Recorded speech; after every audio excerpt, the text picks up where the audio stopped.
Ang ganda tingnan ng aking mga ampalaya. Ayan po no, ang aking watermelon. Lago na lago at malapit na yang mamunga. So far ganito ang aking malunggay dito sa harapan no. Yun lang ang malaki at parati kong kinukunan ng dahon, ginugulay. So kawawa naman. Pero later on, pag yan lahat ay lumaki, ay hindi na ako mahihirapan mga kananay. Hindi yung isang puno na yan, hindi na yan mahihirapan. Makahinga na yan siya. Hindi lang siya ang mag-supply. So dito naman, unti-unti namang lumalaki. Pero dito naman banda, nagsilakihan na ang aking mga malunggay. Pwede na siyang harvestan. Yan, marami akong malunggay no. May sa harapan at mayroon din dito sa gilid at mayroon pa sa likuran. So update natin ang ating kalamansi. Ayan po no, nagsilakihan na ang aking kalamansi. Lumalago siya ng lumalago. So meron din tayo dito, lumalaki siya ng lumalaki. Agoy mga kananay, ang dami na namang sumisibol na bulaklak. Oh my goodness! I love it mga nanay. Oh, ang aking kalamansi fresh na para lang si Nanay Jenny nakat hindi maligo ng isang taon. Joke lang mga nanay. Huwag yung seryosohin yan, biro lang yan sa akin. So ito naman ang malunggay ko sa likuran ng aming bahay.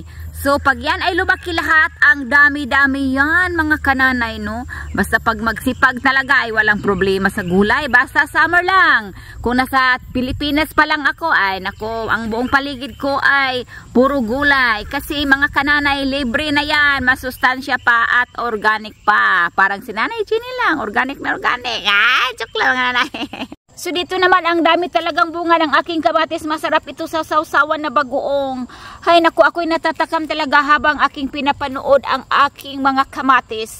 Ayan o, sa ilalim ng tumba na siya mga nanay kasi ang laki ng puno talaga at saka ang taba-taba. At dito banda meron pa rin akong malunggay mga kananay. Ang malunggay ko ay everywhere. Ay, masarap kasi ang malunggay mga nanay. Simpleng ulam lang yan. Para sa akin ulam yan. Pero is very delicious talaga yan mga kananay. Talaga. Life talaga yung malunggay na yan. So sa awa naman ng Panginoon mga kananay, ang saluyot ni Nanay Jenny. Pagkataba-taba, guwafa. Guwafa kayo ang atong saluyot mga nanay. Oh, guwapa kayo. So dito naman sumisilip ako ng mga bunga. Kasi araw-araw ako nag-harvest ng okra. So ito harvestin natin. Ito pa, kunin na natin. Ito pa, kunin na. So ito ang ilalim ng aking mga okra na pagkalinis-linis talaga sa nagsasabi na maging jungle daw ang aking bahay. Hindi po, maging paradise po ito ng mga gulay.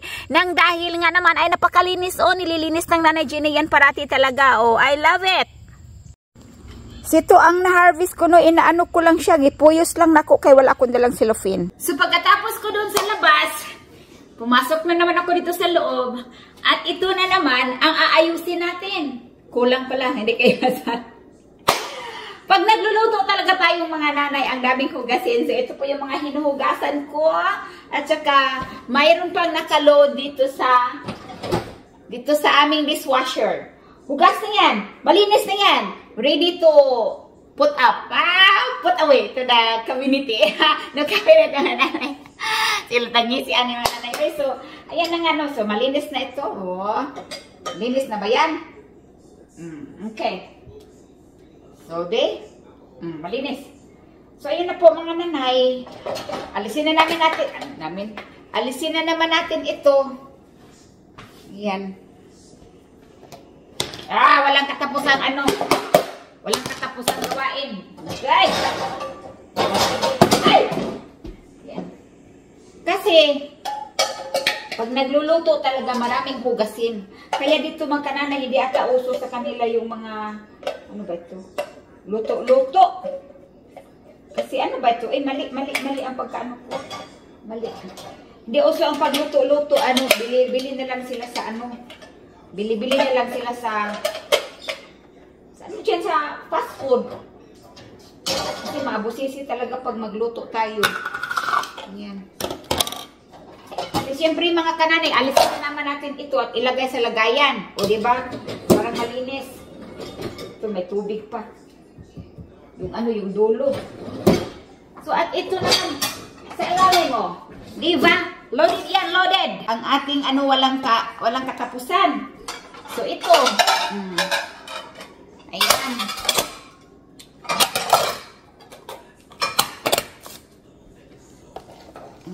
hindi yung makita.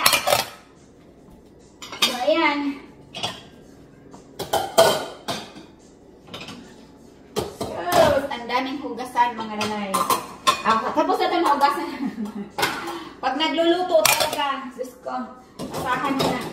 Meron namang gabagay, meron namang dishwasher, mga kananay, no? Pero, alam niyo ba, ginagamit ko lang itong dishwasher na to. Ginagamit ko yung dishwasher na to para din na malabhan ang dishwasher. Pero actually talaga, minsan lang nga yan ginagamit, no? Kung gusto ko, para malinis din yung dishwasher, na hindi siya may alikabok. So, gagamitin. Minsan-minsan lang, once in a blue moon, no? So, once in a blue. Yun nga mga nanay, para din mahugasan din yung dishwasher. So, walang katapusan talaga ang ating mga gawain ng mga nanay, no? So, ilagay ko na sa lagayan. So, mga nanay, marami talaga akong ganito. 5 ata. Gustong-gusto ko talaga siyang gamitin. Very comfortable ako, no? So, ayan. Kaya pag gusto ko kasi ang gamit mga kananay, bumibili ako ulit, you know? Meron pang 5 ito. Iwan ko na saan yung isa. Andun na sa gasan. So, ayan. Tatanggalin na naman natin ito. At ito yung ano po, yung pang-grill. Ayan. So, ilagay natin sa lagayan.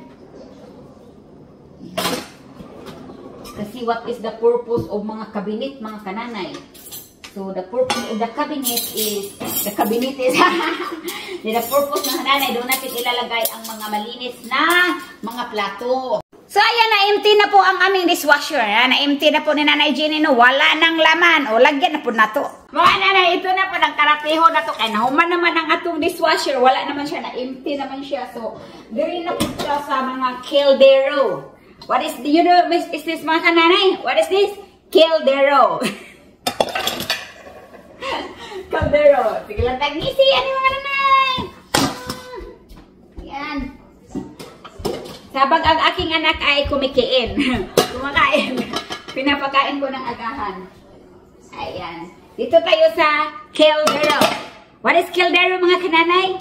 Yun ang tinatawag na para sa niluto natin. Joke lang mga nanay.